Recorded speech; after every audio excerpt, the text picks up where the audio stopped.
창세기 26장 12절에서 22절 말씀. 이삭이 그 땅에서 농사하여 그 해에 100배나 얻었고 여호와께서 복을 주심으로 그 사람이 창대하고 왕성하여 마침내 거부가 되어 양과 소가 떼를 이루고 종이 심이 많음으로 블레셋 사람이 그를 시기하여 그 아버지 아브라함 때 그 아버지의 종들이 판 모든 우물을 막고 흙으로 메웠더라. 아비멜렉이 이삭에게 이르되 내가 우리보다 크게 강성한즉 우리를 떠나라. 이삭이 그곳을 떠나 그랄 골짜기에 장막을 치고 거기 거류하며 그 아버지 아브라함 때 팠던 우물들을 다시 팠으니 이는 아브라함이 죽은 후에 블레셋 사람이 그 우물들을 메웠음이라. 이삭이 그 우물들의 이름을 그의 아버지가 부르던 이름으로 불렀더라.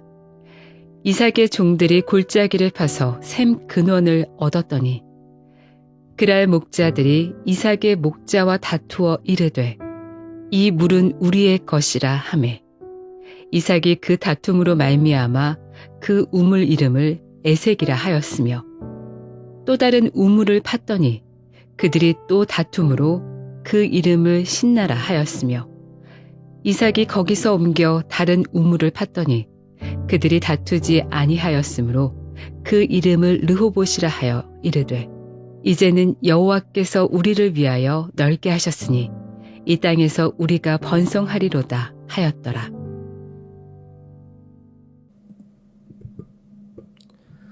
샬롬. 오늘도 하나님의 말씀으로 하루를 시작하신 여러분들에게 하나님의 은혜와 평강이 충만하게 넘치시기를 간절히 축복합니다. 2025년 3월 12일 수요일 우리 창세기 26장 12절에서 22절 말씀을 가지고 이삭 이펙트라는 제목을 함께 말씀 나누도록 하겠습니다. 이펙트라는 말을 쓰긴 했습니다만 예전에 이제 버터플라이 이펙트, 나비 효과 아마 많이 들어보셨을 거예요. 나비의 날갯짓이 연쇄작용을 해서 결국엔 태풍을 일으킨다. 영화도 있었던 것 같은데 제 기억에 우리는 이렇게 어떤 한 행동이 무언가 생각지 못했던 어떤 그런 효과 또 파급력을 나타낼 때 그 주체의 이름을 붙여서 무슨 이펙트 이렇게 붙이죠. 오늘 본문에서 이삭의 모습은 이 이펙트라는 단어를 붙일만 합니다. 이삭이 가는 곳마다 변화가 생겼고 또한 새로운 결과가 만들어졌습니다. 가는 곳마다 주목을 받고 있고 또 경제적 변화, 관계적 갈등 속에서 변화가 계속해서 일어나는 거예요. 하나님의 사람은 이렇습니다. 영향력이 있는 것이죠. 가는 곳마다 주목받고 변화를 일으키는 것이 하나님의 사람이다.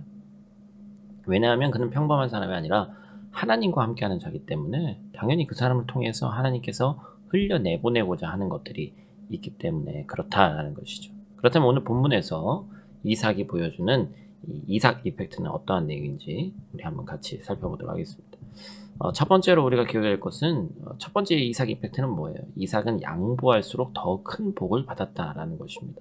오늘 본문의 내용이 이삭이 가는 곳마다 하나님 복을 주셨다. 12절 말씀부터 시작하잖아요. 한번 읽어볼까요? 이삭이 그 땅에서 농사하여 그 해에 100배나 얻었고 여호와께서 복을 주심으로. 아멘. 우리는 이제 물질적인 복을 너무나 이제 또 경히 여기는 또 막 그런 얘기하면 불경건해 보이는 그런 시대를 또 살고 있는데 그렇지 않습니다. 하나님이 주시는 복은 경제적인 물질적인 복이 분명히 있는 줄로 믿습니다. 그것을 사모해야 돼요. 그것만 사모하는 건 당연히 문제가 있겠죠. 그래서 이삭이 창대해지고 왕성해서 마침내 거부가 됐는데 양과 소가 떼를 이루고 종이 심이 많아졌습니다. 그래서 이제 뭐가 필요한 거예요? 이 우물물이 필요했던 것이죠. 그런데 블레셋 사람들, 그러니까 주변에 있는 사람들은 자기 옆에 있다는 사람이 갑자기 거부가 되면 당연히 시기하고 질투하는 것이죠. 그래서 이삭과 그 이제 가문을 시기하고 질투합니다. 그래서 물이 필요한 이제 이 지경을 넓혀야 되는데 우물이 필요한 이삭을 방해하는 거예요. 아브라함 때 팠던 우물조차 흙으로 메꿔버립니다. 그러면서 이삭에게 떠나라고 얘기를 해요. 그런데 이삭은 미련할이 많지 그 말에 항변하지 않습니다. 그냥 떠납니다. 다른 장소로 이동합니다. 그랄 골짜기로 이동한 이삭이 그곳에서 아버지 아브라함 때 팠던 우물들을 다시 팠어요. 그래서 이삭이 또 물을 얻을 수 있게 됐고 살만해졌습니다. 그런데 어떻게 됩니까? 그곳 그랄 목자들이 이삭의 목자와 또 다투게 된 거예요. 그들이 이삭이 판 우물이 자기들 것이라고 의면서 다툼이 생깁니다. 그래서 소유권을 또 분쟁하니까 또 참고 다른 곳에 파게 되는 거예요. 그래서 우물을 또 양보하고 르호봇이라는 곳으로 옮겨서 우물을 팝니다. 이삭은 번성하는 것에 있어서 제일 중요한 우물을 계속해서 양보하고 있어요, 지금. 보통 이렇게 되면 이삭의 형편이 어려워질 법도 하고 좀 힘들어질 수밖에 없었다. 옮기다 이 사람이 너무 좋은 건가 그런 생각이 들 수 있는데 양보할수록 세상의 줄은 끊어진 것 같았지만 하나님으로부터 오는 복을 받고 있었다. 그리고 궁극적으로 자기 자손의 가족만 잘 되는 것이 아니라 이삭이 머물렀던 장소들도 잘 되는 걸 보게 되는 거예요. 아비멜렉이 우물을 얻고 그랄고 울짝의 목자들이 장소마다 우물을 얻게 돼서 모두가 물을 얻는 이 복을 누리는 것을 함께 겪게 되었다는 것이죠. 여러분 참 생각해봐야만 할 만한 대목이지 않습니까? 그리스도인의 삶이 이런 것이죠. 당장은 세상에 당하고 뺏기는 것 같고 양보해서 손해보는 것 같고 망할 것 같지만 목사님 요즘 사람들 그렇지 않아요. 다 이 손익계산 얼마나 따지는지 아세요? 그런데 우리는 손해보는 것 같은데 오히려 더 잘 된다는 거예요. 그리고 나만 잘 되는 것이 아니라 내 주변에 나를 선대하는 사람들과 내 것을 시기하는 사람조차도 나를 통해서 축복받는다. 이것이 바로 하나님의 사람의 삶의 특징과 방식인 것이죠. 그렇기 때문에 우리들은 세상에서 두려워해야 할 이유가 없습니다. 특히나 양보를 주저할 이유가 없습니다. 하나님이 계시다는 것을 믿는다면 주저없이 양보해야 돼요. 왜냐하면 하나님이 모든 물적 자원들의 주인이시기 때문에 그렇습니다. 나는 양보했지만 갑절로 몇 갑절로 우리에게 주신다는 것이죠. 하나님은 물적, 영적 세계에서 모두 주인이시기 때문에 그렇습니다. 하나님이 안 계시다면 우리는 나를 위해서만 살고 양보하면 안 되죠. 알아주는 사람이 아무도 없습니다. 손해만 보기 때문이죠. 그러나 절대자이신 하나님이 우리를 보고 계시고 우리는 양보할 수 있는 것입니다. 우리 인생의 성패가 내가 얼마나 악착같이 사느냐가 아니라 우리가 어디를 가든 하나님 우리에게 우물이 터지게 만드는 복을 주시는가에 있다는 것을 믿기 때문에 우리는 내려놓을 수가 있게 되는 것이죠. 오늘 본문을 통해서 두 번째로 우리가 기억해야 될 것은 이삭은 쫓겨날수록 더 넓어진다라는 것이죠. 이삭이 우물을 팔 때마다 우물을 빼앗길 뿐만 아니라 그 우물이 있는 장소에서 쫓겨났어요. 이삭은 우물을 팔 때마다 그곳에 장막을 쳤죠. 장막을 치는 것은 오늘날 집을 이사하는 것보다 훨씬 힘든 일입니다. 집 자체를 옮기는 것이기 때문에 매우 고된 작업이었을 거예요. 장막을 만든 곳에서 계속 쫓겨났기 때문에 지금 유목민인 이삭의 가족이 계속해서 힘든 일을 겪습니다. 그런데 본문 22절은 뭐라고 얘기하고 있어요? 이삭이 거기서 옮겨 다른 우물을 봤더니 그들이 다투지 아니하였으므로 그 이름을 르호봇이라 하여 이르되 이제는 여호와께서 우리를 위하여 넓게 하셨으니 이 땅에서 우리가 번성하리로다 하였더라. 다 이룬 거예요, 이젠. 그죠? 고통과 고난을 당하는 때가 찼습니다. 결국 계속해서 우물을 뺏기고 쫓겨나서 최종적으로 자리를 잡게 된 장소의 이름이 르호봇. 무슨 뜻이에요? 넓게 하셨다. 지경이 넓어진 거예요. 그렇죠? 쫓겨나고 빼앗긴 이삭네의 가정이 가장 번성했다. 우리는 우리가 거할 곳이 없고 쫓겨나고 불안정한 삶 속에서 하나님을 의심합니다. 정말 하나님이 나와 함께 하시는지 의심할 때가 있죠. 그럼에도 불구하고 하나님은 이 떠돌이처럼 쫓겨난 사람처럼 보이는 이 사람을 하나님께서 더 크게 쓰시고 결국 이삭 이펙트를 누가 보게 되는 거예요? 믿지 않는 자들이 보게 되는 거예요. 어떻게 저 가문은 저러나는 거예요. 그렇죠? 그렇기 때문에 하나님의 사람의 삶은 여유가 있어야 됩니다. 그 여유는 단순히 물질적인 풍요로움에서 오는 여유가 아니에요. 인생이 인과 여유를 초월할 수 있다는 자신감이 주는 이유입니다. 원인과 결과 어느 것 하나 맞는 것이 없는데 하나님의 존재가 답이다.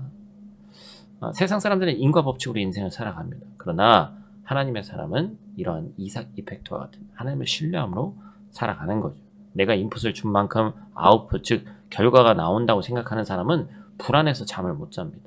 잠을 아껴서 1시간이라도 더 일해야지 더 많은 이 결과물이 나온다고 생각하기 때문에 그렇죠. 그러나 하나님의 사람은 잘 자는 거예요. 평안합니다.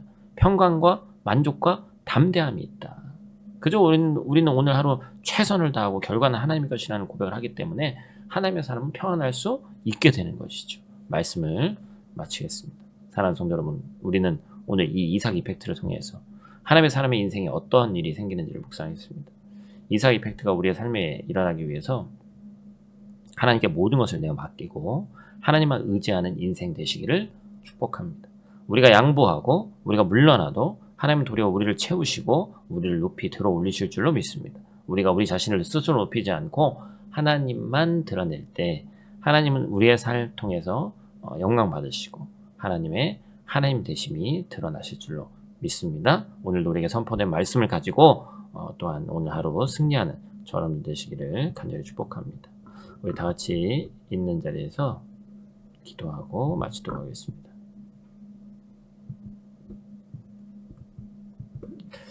사랑과 은혜가 충만하신 아버지 하나님, 다시 한번 우리에게 새 아침 주심에 감사를 드리고 이 시간 주님의 거룩한 임재 앞에 나아갑니다. 우리를 밤새 지켜 보호하신 하나님께 영광과 찬송을 올려드립니다. 또한 우리에게 묵상할 수 있는 마음, 묵상할 수 있는 시간, 공간 허락하시니 감사를 드립니다. 오늘 선포된 주의 말씀 우리 신비에 깊이 새기게 하시고 이삭이 걸어간 길을 통해 하나님의 사람들에게 주시는 교훈을 우리가 깨닫게 하시고 양보하면 할수록 큰 복을 받았고 양보하면 할수록 더 지경이 넓어졌던 것처럼 하나님으로부터 오는 하나님이 답이 되시는 귀하고 복된 복의 사람들이 우리가 될 수 있도록 하나님 도와주시옵소서. 오늘 하루 우리의 마음이 주님만으로 평안할 수 있도록 도와주시고 하나님의 이끄심을 신뢰하는 믿음 또한 허락하여 주시옵소서.